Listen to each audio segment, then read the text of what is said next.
Episodes like Shot in the Dark, A Dark Road, Noble Causes, and Partners in Crime worked against the series by providing us with lesser dangers and banal revelations, while episodes like End Run, Long Way Back, and Enemies Closer strayed from the usual routine and brought back fun, peerless rogues like Jay Carnes Brennan and Tim Matheson's Larry.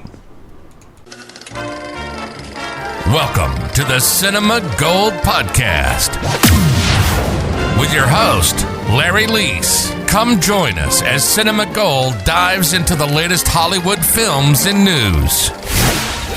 Hello and welcome to the Cinema Gold Show. I'm your host, Larry Leese.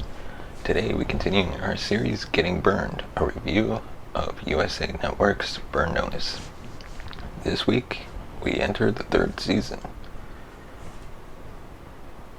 A season of ups and downs, hits and misses. So join us as we dive into Season 3. This episode is powered by Podex. Podex are the hottest new tools for podcasters looking to have more meaningful conversations or to gamify their podcast. Simply shuffle up, ask a question, and let the content roll. Get yours today at podex.com and use code CinemaGold for 10% off your order. And now, on to the show. There's a typical formula to most Burn Notice episodes that we're all familiar with. The opening few minutes deal with the ongoing arc storyline, usually involving Michael, trying to piece together clues in order to gain enough information to take down a level 5 boss. The meat of the episode that deals with a client who needs Michael's help to get rid of a particular Floridian drug lord or a con man, and the last segment that I was back into the arc for a little bit. If you're a fan of this framework, then more power to you. But evaluating a series in its third season, one has to look at its evolutionary track. Burn Notice's Season 3 gets some extra points for actually occasionally straying from its tried and true formula. But those great episodes also serve to make the business as usual episodes all the more unspectacular. Burn has now amassed an amazing back catalog of villains to draw from, but when it doesn't utilize those series favorites, the show stalls a bit.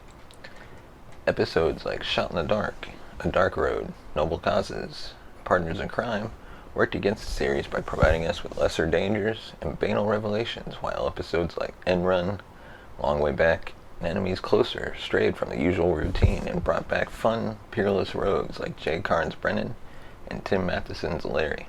The show even experimented a little bit by turning anyone in need, whether they are good or evil, into a client. So we got to see some bad guys like Brennan and Garrett Dillahunt's Simon become clients, in the sense that Michael was compelled to do their bidding. When this series first aired, it was a split season with one batch of episodes airing in the summer and one in the winter, and it almost gave the season a disjointed feel. I think I noticed it the most when I saw John Mahoney's management character return in the finale. When we really had seen him or heard anything about his company in about 7 months. He worked to bookend the season with the message of "You need us to protect you" got a bit lost after the premiere and the episode The Hunter. The rest of the season involved Michael using an unscrupulous spy networker named Tom Strickler to try and get back in good with his old CIA handlers, and then trying to thwart the best laid plans of a British black ops psycho named Gilroy. And then I enjoyed the summer episodes that dealt with Michael having to make a choice about whether or not he even really wanted to return to his old life, or if he'd just rather stay in Miami and do his Robin Hood gig. But the hard decision was kind of left floating as we headed into the winter episodes, when all of Michael's focus was placed on stopping Gilroy. I like that they settled the childish Michael-Fiona romantic tension by just having them become a couple that works really well together. Of course, I love Bruce Campbell and always want him to get more screen time on Burn, but his spotlight episode, Friendly Fire, was a bit of a letdown, even compared to Fiona's spotlight episode, Good Intentions.